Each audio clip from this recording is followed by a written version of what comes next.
За сайн байцгаана уу жүдүүлж подкастын маань ээлж дугаар эхлэхэд бэлэн болоод байна. За энэ удаагийн дугаараар Icomany-гийн сонирхолтой иргэний буюу ер нь бол яг хөдөлмөрийн зах зээл дээр нэгэн түгээмэл одоо гардаг орон тоо цөөрсний улмаас ажилтнаа ажлаас нь чөлөөсөн зүүнтэнд ажилтан маргасан юм сонирхолтой кейс бол гарсан байна. Тэгээд яг юу болсон юм болоо? За манай маргааны нэхэмжлэгч маань ер нь бол ажилтан маань байсан гэсэн. За хариуцагч маань ажил олгогч, цаашдаа ер нь ажилтан ажил олгогч гээд дуртаад явъя. За нэхэмжлийн шаардлагын тухайд гэвэл ажилтан маань одоо нэг Ц гэдэг төрийн өмчт хувьцаат компанид төлөвлөлт эдийн засгийн хэлтсийн тооцоологч гэдэг ийм одоо ажил мэргэжлэр албан тушаалаар ажиллаж байсан. За тэгээ явцын дунд буюу 2022 оны 11 сарын 10-ны өдөр одоо хариуцагч компани төлөөлөл үзэгдэх зөвлөлөөс тогтоол гаргасан. За тухайн тогтоолоор бол компани зохион байгуулалт бүтэц орон тоог шинжилэн тогтоосон.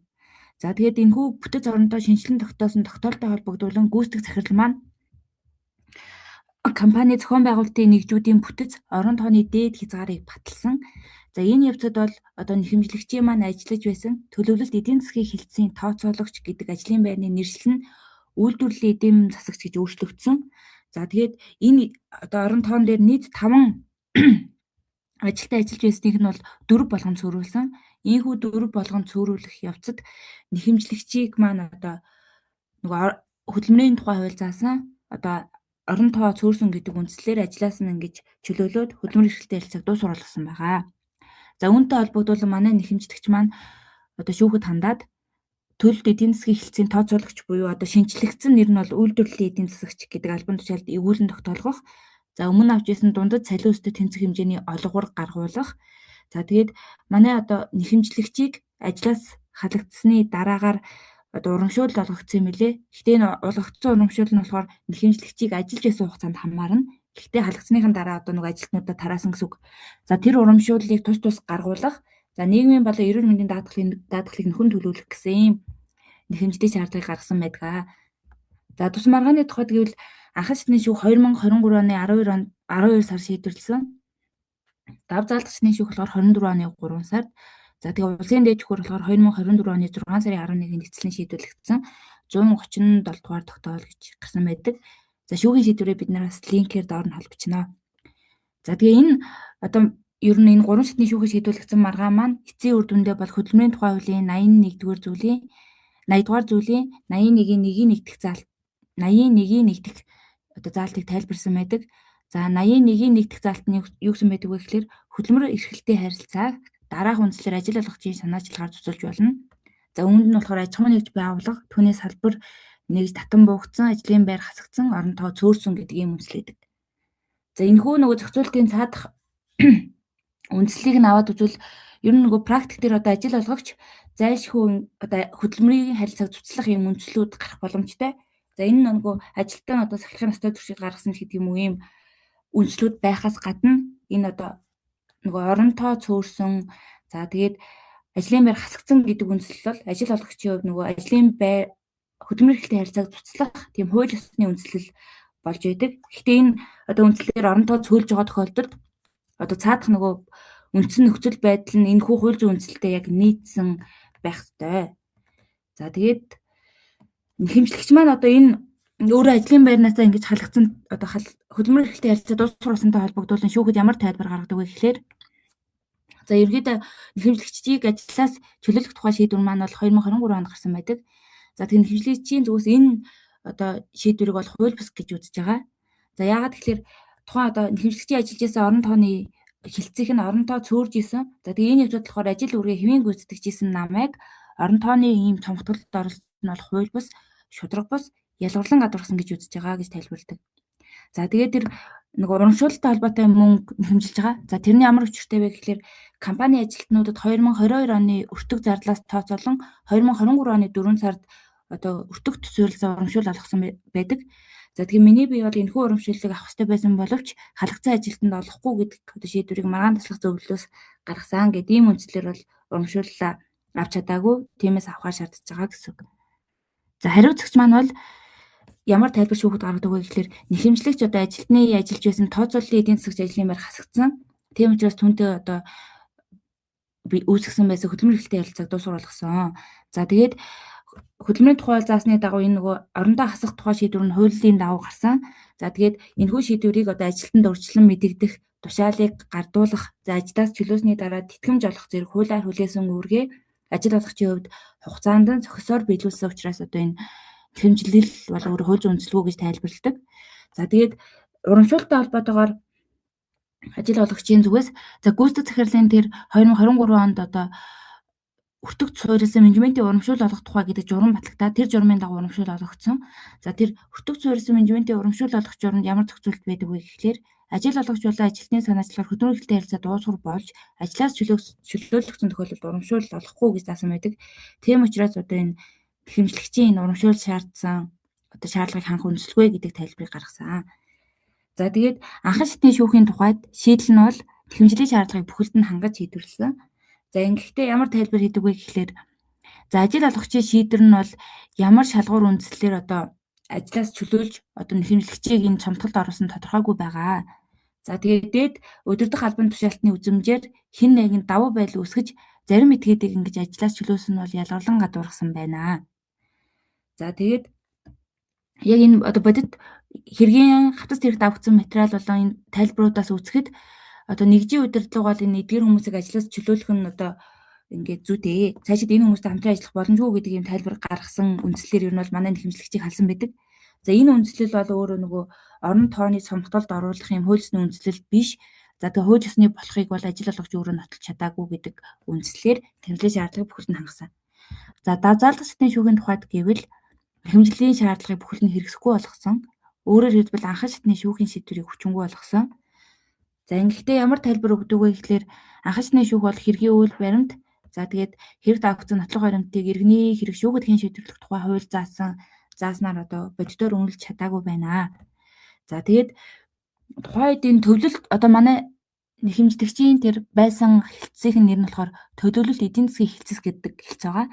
За тэгээд тухайн үед бол төлөвлөлт эдийн засгийн хэлтсээс одоо цомтголд оруулах ажилтны мэдээллийг удирдах ажилтнуудаас авсан. За тэгэнгүүт 3 ажилтны нэр өгсөн байдаг. За манай хэмжлэгчийг оролцуулаад за тэгээд энэ 3 ажилтнтай холбогдуулан хүний нөөц болон хуулийн хэлтсийн ажилтнууд сонсох ажиллагаа явуулсан. За тэгэнгүүт энэ 3 ажилтнаас манай хэмжлэгчийг орлуулсан энэ 3 ажилтнаас одоо ямар нөхцөл байдал гардаг вэ гэхээр нэг ажилтан нь бол өөр одоо ажилласаа гарах хүсэлт өгсөн өөр хүний албан тушаал руу ингээд хөрвөж ажилласан. За нөгөө нэг ажилтан нь болохоор өөр тасагт бас шилжиж ажилласан. За тэгэхэд үндсэндээ бол нэхэмжлэгч маань ганцаараа яг нөгөө ажилласаа чөлөөлөгдсөн болж тарж байгаа. За тэгээд дээрх үйл баримтаас үзэхэд бол энэ нэхэмжлэгчийг одоо ялгарлан гадуурхаад удирдах албан тушаалтны үзмжээр одоо давуу байдал үүсгэж зарим албан тушаалтныг авч үлдээд нэхэмжлэгчийг ганцаарнгийн одоо ингэж халсан гэдэг ийм нөхцөл байдал тогтоогдохгүй байна. За тэгээд энэ оронтой одоо цөөлөх ажиллагаа оронтой хасагдсан гэдэг энэ одоо процессууд бол хууль заасан шаардлагын хүрээнд явагдсан байна гэж дүгнсэн байдаг. За ингээд манай нэхэмжлэгчийн хувьд нөгөө ажлаас халагдсан шийдвэрийг нь давзаалагчдын шүүх зөв гэд үзсэн учраас нэхэмжлэгчийн өмгөөлөгчөөс хяналтын журмаар гомдол гаргадаг. За хяналтын журмаар гомдол гаргахдаа иргэний эрх шүүгдхийн шийдвэрлэх тухай хуульд заасан хяналтын журмаар гомдол гаргах одоо 2 үндслийг баримталдаг. За эхний үндсэл нь болохоор анхан биш одоо шүүхүүд хуулийг зөрүүтэй хэрэглэсэн гэдэг ийм үндсэл байгаа. За яагаад тэгэхээр нөгөө анхан болон давзаалгчдын шүүхүүд бас хууль энэ кейс дээр хуулийг зөрүүтэй хэрэглэсэн шийдлийн хувьд бас эсрэг тесрэг байгаад байгаа. За дараагийн үндсэл нь болохоор хууль хэрэглээний хувьд их зүйн шинэ ойлголт хууль хэрэглээний хувьд зарчмын хувьд нийтлэг ач холбогдолтой гэдэг ийм 2 үндслээр гомдол гаргасан. За усны дэжиг болохоор энэ гомдлыг авч үзээд за энэ иргэний эрх шүүгдхийн шийдвэрлэх тухай хуулийн 172 дугаар зүйлийн 2-ын 1-р хэсэг заасан шүүгүүдийн хууль хэрэглээний зөрүүг айлах гэдэг үндслээр навсан байлээ. Харин нөгөө эрх зүйн шинэ ойлголт хууль хэрэглээг тогтооход зарчмын хувьд нийтлэг ач холбогдолтой гэдэг үндслийг нь бол одоо энэ маргаанд хамааралгүй гэж үзсэн юм байлээ. Тэгэхээр нөгөө энэ төрлийн маргаан бол одоо шүүхийн хууль хэрэглээний хувьд тийм шинэ ойлголт бол биш гэсэн үг. Харин одоо энэ доожтны шүүхүүд бол шүүхийн нийтлэг жишгээс өөрөөр шийдсэн байна гэж ойлгохоор харагдчихжээ.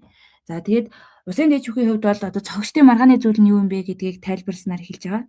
За цогцлтын маргааны зүйл нь бол хэмжлэгчийн энэ хөдөлмөр эрхлэлтэй харилцааг дуусгар болгосон шийдвэр маань одоо хөдөлмөрийн тухай хуулийн 80 дугаар зүйлийн 1-ийн 1-р хэсэгт заасан оронтой цөөрсөн гэдэг одоо энэ хууль зүйн үндэслэлд хамаарах уу гэдгийг ерөөдөө энэ нөр маргааны зүйл болсон юм байна гэж үзэж байгаа. За тэгээд хөдөлмөрийн тухай хуулийн тэр холбогдох зүйл заалт бол хэд хэдэн үндсэл байдаг. Одоо тухайн аж ахуйн нэгж байгууллагын салбар нэгж татан мөгцсөн ажлын байр хасагдсан орон тоо цөөрсөн гэд. Тэгэхээр энэ өөрөө бүгдээрээ өөр өөр ойлголт гэсэн үг. Татан мөгцсөн нэг ойлголт, ажлын байр хасагдсан нэг ойлголт, цөөрсөн нь нэг ойлголт. За тэгмүүд одоогийн кейс дээр энэ гурваас яг аль нь одоо болсон юм бэ гэд харахаар энэ бол ажил олгогч маань бол ажлын байр хасагдсан гэж хэлээд байгаа. Одоо өөрөөр хэлбэл тэр манай хэмжлэгчийн хамгийн их ажиллаж исэн тэр эдийн засгийн төлөлт эдийн засгийн хэлтсийн тооцоолагч гэдэг маань өөрөө байхгүй болсон гэж яриад байгаа юм. За тэнгүүд усан дэжих юу гэж тайлбарлаж байгаа вэ гэхээр одоогийн кейс дээр бол энэ ажил олгогчийн ажлын байр цөөрсөн байна гэдэг дүгнэлт хийж байгаа. Ягаад гэхээр нөгөө ийм одоо 5 ширхэг ажлын байр байснаас энэ бол 4-ийг нь үлдээсэн. Тэнгүүд нөгөө хасагдсан нэг нь манай хэмжлэгчийн ажлын байр болж тараад байгаа. За тэгэхээр ажлын байр хасагдаагүй харин цөөрсөн байна гэдэг ийм дүгнэлт гарч ирж байгаа. За тэгээ ажлын байр цөөрсөн гэдэг маань өөрөө юу гэсэн үг вэ гэхээр хуулийн итэд байгууллагын дотоод зохион байгуулалтын бүтцийн адил ажил албан тушаалын хэд хэдэн орон тооноос тодорхой тооны орон тоог хасныг хэлж байгаа. За тэгээд одоо хариуцагчийн хувьд болохоор нөгөө төлөлт эдийн засгийн хэлтсийн тооцоолагч гэдэг нэрийг нь үйлдвэрлэлийн эдийн засагч болгосон нь орон тоог хасаад байгаа биш, харин цөөлөд байгаа гэсэн ийм агуулга болж байгаа. За тэгээд хөдөлмөрийн тухай хувьд одоо ийхүү яг орон тоо цөөлж байгаа үндслээр хөдөлмөрлөлтийн харилцааг дуусгах болж байгаа болвол за ажил олгогч хэд хэдэн үүргийг хүлээж идэг. Тухайлбал ийхүү цуцалж дуусгар болгож байгаа үндслэлээ ажилтнанд танилцуулах үүрэгтэй. За тэгээд орон тоо цөөрсөн үед ажил олгогч нь үлдээж ажиллуулах ажилтныг сонгохдоо ийм тодорхой шалгуур шаардлагыг гаргаад тэрнийг хөдөлмөрийн дотоод хэм хэмжээ, хамтын гэрээ, хөдөлмөрийн гэрээ зэрэг ийм их зүйн баримт бичгүүдэд тусган зохицуулах боломжтой гэж тайлбарлаж байгаа.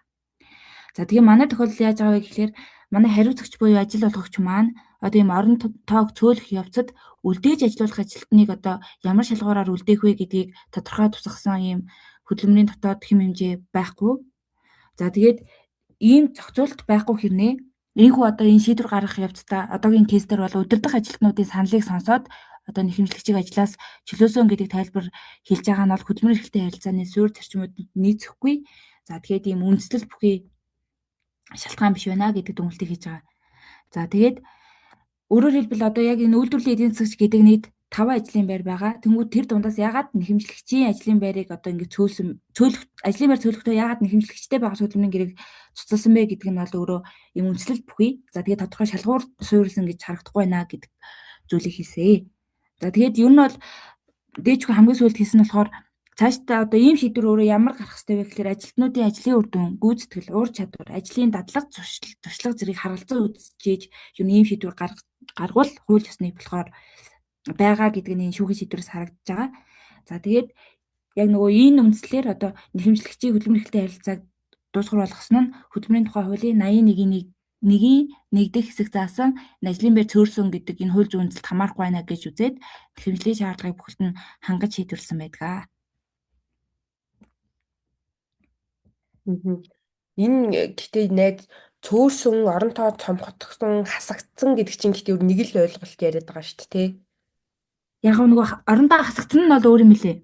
За. Орондоо хасагдсан гэдэг нь тухайн оронтоо бүр одоо кампанид огт байхгүй болчихыг хэлж байгаа.